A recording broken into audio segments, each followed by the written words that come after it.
प्यारे बच्चों नमस्कार।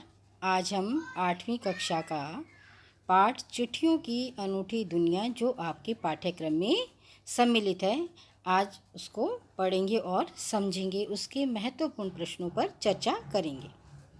पहला प्रश्न है, पत्र लेखन ने कला का रूप कब लिया? पत्र लेखन ने पिछली शताब्दी में कला का रूप ले लिया था। अगला प्रश्न है, पत्र संस्कृति ने प्रोत्साहन के लिए क्या कार्य किया? पत्र संस्कृति ने प्रोत्साहन के लिए स्कूली पाठ्यक्रम में पत्र लेखन को एक विषय के रूप में शामिल किया। अगला प्रश्न है, विश्व डाक संघ ने पत्र लेखन को कैसे प्रोत्साहित किया?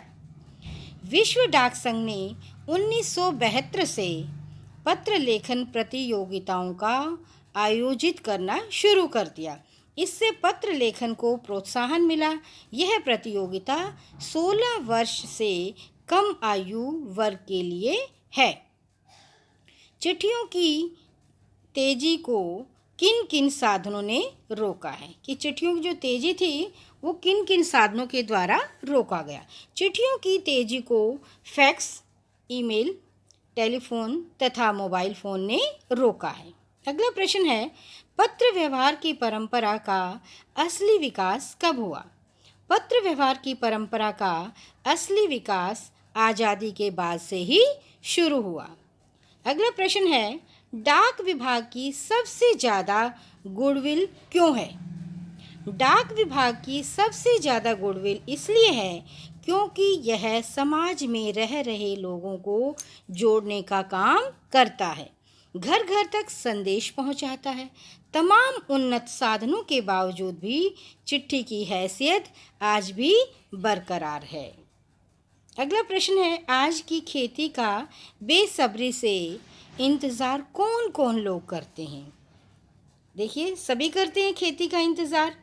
जैसे आलीशान भवनों में रहने वाले लोग, नेता लोग, प्रधानमंत्री लोग, सभी लोग आलीशान हवेलियों, झोपड़पट्टियों तथा दुर्गम जंगलों से घिरे गांव, बर्फबारी के बीच जी रहे पहाड़ी लोग, समुद्री तट पर रह रहे मछुआरे, रेगिस्तान के अस्थायी निवास में रहने वाले लोग सभी खेती का बेसब्री से इंतज़ार करते हैं।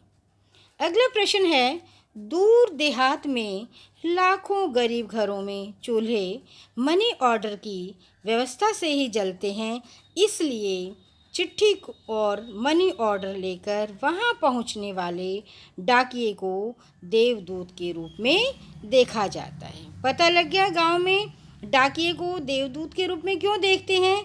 क्योंकि वहां पर जो भोजन बनता है, जो वहां की घर की व्यवस्था होती है, वो किस पर आधारित होती है? चिट्ठी और मनी ऑर्डर पर।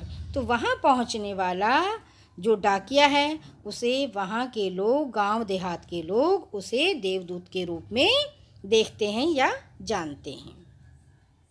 धन्यवाद बच्चों, ये पाठ आपको अच्छे से समझ आ गया होगा क्योंकि इसमें जो मैंने प्रश्न बताए हैं वो छोटे छोटे प्रश्न पूरे पाठ को इसमें क्या कर रहे हैं, जोड़ रहे हैं, और पूरा पाठ इससे आपको अच्छे से समझ आ गया होगा। और किसी भी प्रश्न का, कोई भी पाठ से प्रश्न आए तो आप आसानी से उसका उत्तर आसानी से दे सकते हैं। धन्यवाद बच्चों।